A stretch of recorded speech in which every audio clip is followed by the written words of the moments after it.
Seguimos en Nueva Argentina generando conciencia nacional. No olviden suscribirse a nuestro canal de LN en YouTube. Volviendo un poco ahora con el tema internacional, Eric, ¿qué relación te merece entre el oficialismo actual y el FMI? Bueno, que había un diputado que quizás estaba con colores equivocados porque decía Unión Cívica Radical y sabemos que los radicales cuando son nacionales te hacen una revolución en 1890 y 1905. Que decía que este gobierno iba a ser el primer gobierno, que iba a terminar su periodo. Y a mí me parecía un logro bastante magro. En general, en épocas democráticas, uno ha ido al poder porque se fue el otro gobierno, no porque haya querido que se vaya. Y este gobierno en realidad quizás haya terminado el 14 de abril de 2018, cuando Mauricio Macri, el presidente de la Nación, dijo que se iba al FMI. Y ahí ya está, ahí en realidad terminó este gobierno al perder la capacidad de hacer política económica. Y las imposiciones del Fondo Monetario son las clásicas. Incluso la Oficina de Evaluación Independiente del propio Fondo Monetario critica esas políticas. Pero el Fondo Monetario es una especie de, ¿cómo decir?, de la Secretaría depende mucho de la Secretaría del Tesoro de Estados Unidos. Y bueno, hace las políticas que le convienen a esos países, digo. Y por último, ¿acaso te diría no está mal en eso?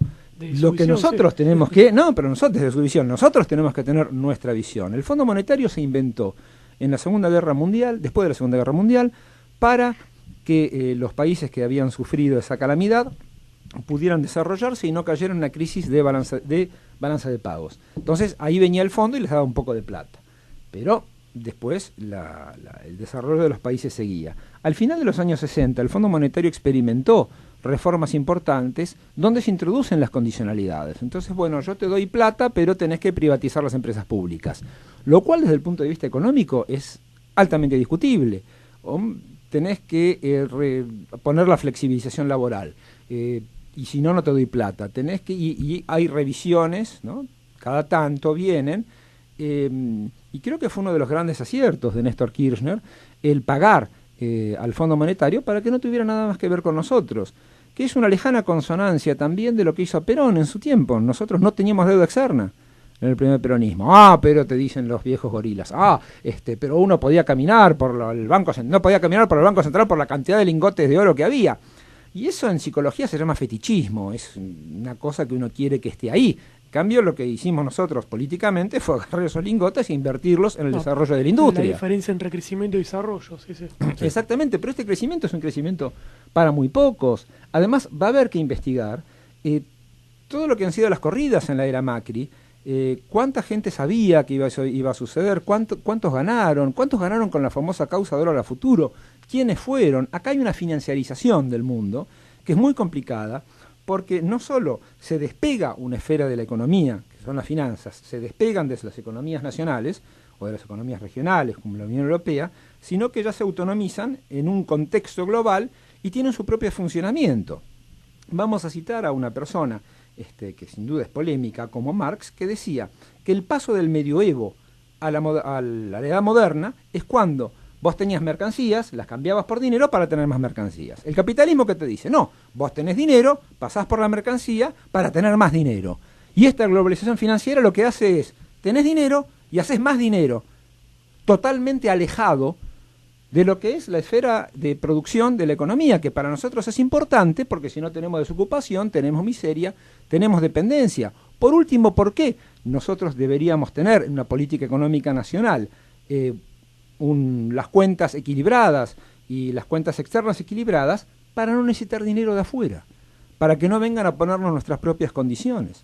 No porque, no, el Estado si emite es inflacionario. A veces sí, a veces no, hay que ver los contextos. Pero sobre todo, entregar la economía al Fondo Monetario yo creo que es un grave error. Además, lo que dicen, no, la Argentina no caerá en default. Por supuesto que no queremos caer en incumplimiento, pero es la propia política del gobierno nacional la que lleva al incumplimiento por la entrega de dólares permanentes y tomamos deuda para financiar la fuga de capitales. Y eso es muy complicado. Digo, llega un momento en que Ya un incumplimiento se puede declarar o se puede constatar. De hecho, cuando fue el caso del Adolfo, constató que no se podía pagar. No dijo, no vamos a pagar más pudiendo. ¿Sí? No había más para pagar. Entonces, la lógica del incumplimiento es una lógica que está inmersa en esta esfera de la financiarización que lleva a la crisis en sí misma. Cuando se financiariza el mundo, cuando se globaliza, cuando las élites de diferentes países juegan a este juego de producir dinero, más dinero, más dinero, llega un momento en que la crisis es permanente. Sí. No es un estado de excepción de este sistema económico, no, sino que es el estado normal. Por eso mismo se dice que el sector financiero es un excelente sirviente, pero un pésimo amo. Claro, las burbujas, ¿no? Es que la burbuja es permanente. Si vamos a especular sobre eso, no, el año 2000 va a dejar de funcionar todo. Entonces tienen que comprar esto. Sigue funcionando todo. No, ahora viene tal cosa, ¿no? Las hipotecas norteamericanas. Entonces la hipoteca norteamericana, el banco te decía, como la propiedad subía, vos habías comprado en 100.000, ponele una casa, y el banco te había prestado para comprar esa casa. Y como el precio de la propiedad subía, te decía el banco, ahora tu casa vale 150, así que te presto más. Y lo que generan con eso es lo que se llama la maldición de la persona o de la sociedad endeudada. Una sociedad endeudada es una sociedad totalmente esclavizada, como la propia persona endeudada, si no, pensemos en todas las personas que han tomado créditos UVA. Que nada corre más rápido que un interés compuesto. Por lo tanto, son esas soluciones que tienen que venir, o las soluciones para esos problemas tienen que venir del ámbito político. Que es efectivamente la grandeza del peronismo, la grandeza metodológica, si uno quiere, de considerar, y civilizatoria, de considerar que los problemas económicos y sociales tienen soluciones políticas e instrumentaciones técnicas, y no, como la barbarie neoliberal, pensar que los problemas económicos y sociales tienen soluciones técnicas. Entonces vienen con su librito, antes era Anup Singh, ahora es Cardelli, que es un poco más simpático, que Stano, pero todo país en posición en colonial. En el 80% de interés. Es una locura. Entonces, toda persona en situación colonial está mal. Claro, es una cosa terrible. Y nosotros vamos a tener que recuperar eso. ¿Cómo va a ser el próximo gobierno? Habrá que renegociar la deuda con el Fondo Monetario. Ganaremos algunas cosas, perderemos otras. Pero es obvio que va a haber una renegociación. El tema es cómo nosotros tratemos que la negociación sea más fuerte y no un gobierno de CEOs para los cuales le da igual, repito, que se haga ciencia en la Argentina o no, que se eduquen en lo que los chicos vayan a la escuela pública o no, que todo lo remiten a la decisión del ámbito individual. Esto es thatcherismo más tecnología. ¿Qué decía la señora Thatcher? La sociedad no existe, solo hay individuos. Es decir, rompe la idea de comunidad organizada. Este es el único camino posible, no hay alternativas. ¿Qué es lo que dice el presidente todo el tiempo? Y por último, creen que con el teléfono mágico pueden saber nuestros gustos, nuestras ideas, nuestras costumbres, nuestra ontología, de algún modo, y a través de ahí nos van a mandar los mensajes específicos de que viene esto o que viene aquello. Con una infinita despolitización de la sociedad, para marcar que este es el único camino, con una pobreza conceptual notable, porque son manuales de autoayuda. Y están muy bien los manuales de autoayuda para la persona tímida que quiere hablar en público, pero vos no podés tener un manual de autoayuda, convertir la Constitución Nacional en un manual de autoayuda. Y sobre todo, que se habla de consenso tanto en estos momentos, desde el peronismo nosotros tenemos que pensar que el consenso viene a subsanar un conflicto. Por lo tanto, identifiquemos el conflicto que queremos subsanar. No quiero tener conflicto con el fondo, entonces mando 10 puntos. No, el conflicto que nosotros queremos subsanar es entre la demanda y la oferta de trabajo, la demanda y la oferta de hospitales, la demanda y la oferta de los bienes sociales que tenemos. Por eso necesitamos el Estado. Eric, bien comentaste vos que el FMI ya hace varios años, décadas, no solamente se inmiscuye en temas, digamos, económicos, sino ya políticos, ¿sí? Ya se inmiscuye prácticamente en la vida política de los pueblos que le piden ayuda, o las patrias o los estados.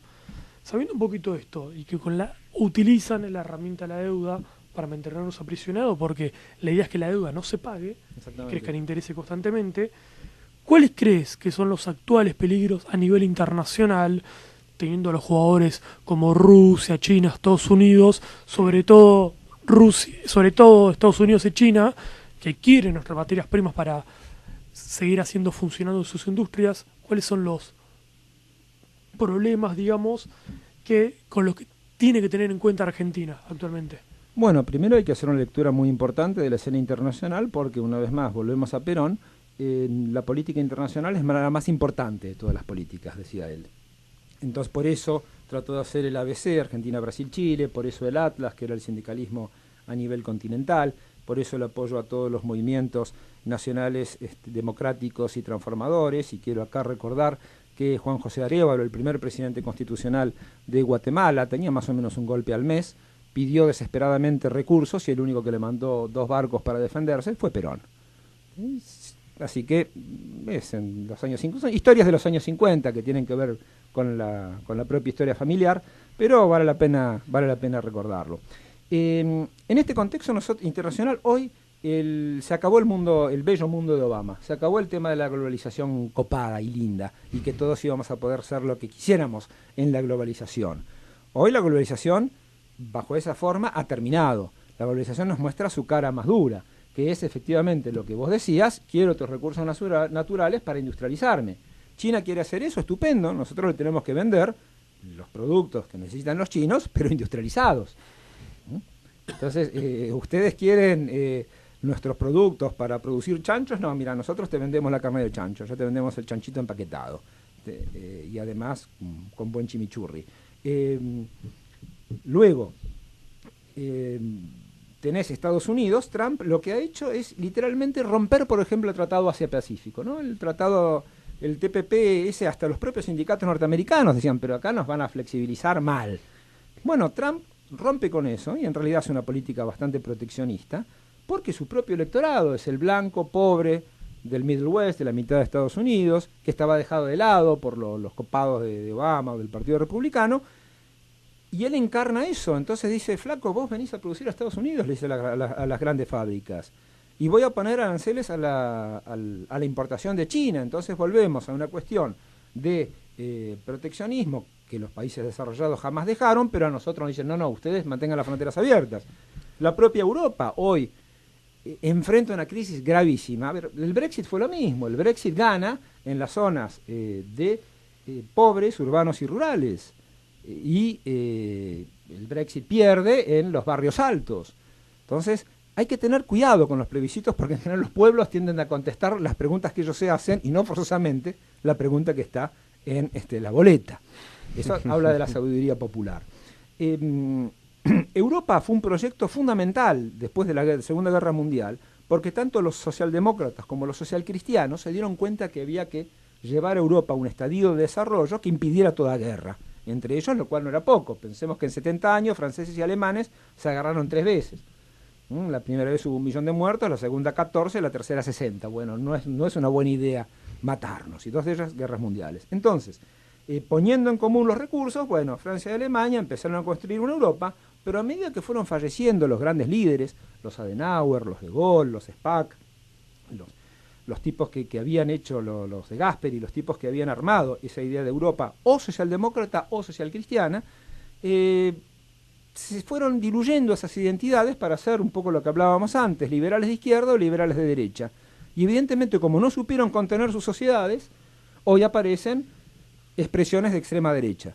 Pero eso es una falla de la política. En Francia, el problema que hay en el conurbano parisiense, si uno quisiera llamarlo de ese modo, es que en el mismo edificio, medio vetusto, medio venido a menos, convive el francés descendiente de árabes, pero que ya tiene 3 generaciones de francés, con el francés más típico, digamos, y ambos son pobres. Nada más que el francés, para diferenciarse de su vecino de origen árabe, vota por la extrema derecha. Y ahí está el problema. Por ejemplo, los chalecos amarillos. ¿Qué son los chalecos amarillos en Francia hoy? Sino la expresión de una ciudadanía, esta vez más bien de clase media, que no está contenida por ninguno de los partidos políticos. Por lo tanto, la solución, una vez más, tiene que ser política. Yo soy peronistocéntrico, entonces considero que eso se cayó porque dejaron de ir a timbrear, porque no tenían los locales partidarios abiertos, porque todos los organismos de representación no funcionaron, porque Europa se volvió tecnocrática, se volvió demasiado liberal, se olvidaron de los pueblos, se olvidaron de las naciones. El Estado-Nación sigue siendo hoy un actor fundamental de la política, y Estados Unidos está demostrando que lo es cada vez más. China con su proyecto de la Ruta de la Seda, también está demostrando que ellos quieren ser lo que siempre fueron, la mitad del producto mundial, porque era así hasta 1800. Y agarrémonos, porque los chinos es una cosa extremadamente seria.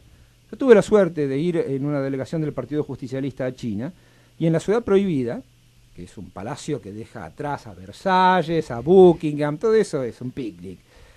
Un palacio de un lujo discreto. Y había una sensación de poder ahí adentro enorme. ¿Y quiénes eran los turistas? Chinos, todos con banderitas chinas.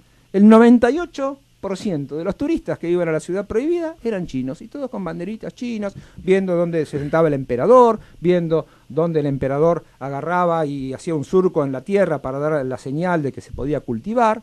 Y lo más interesante de todo es que al lado de esa Ciudad Prohibida hay un complejo de edificios exactamente igual en dimensión, que es la sede del gobierno chino, donde los extranjeros no entran. Esa es la Ciudad Prohibida hoy. Y es muy interesante esa continuidad en la historia. Cuando Alfonsín lo fue a ver a Deng Xiaoping, Juan Vital Zurruil, que fue quien me contó la anécdota, dijo que Alfonsín hizo quizás el mejor discurso de su carrera. Y era un gran orador.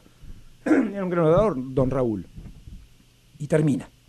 Y Deng Xiaoping le contesta: bueno, los últimos 100 años han sido de profundas desórdenes y caos en China. Los próximos 100 años van a ser de reordenamiento.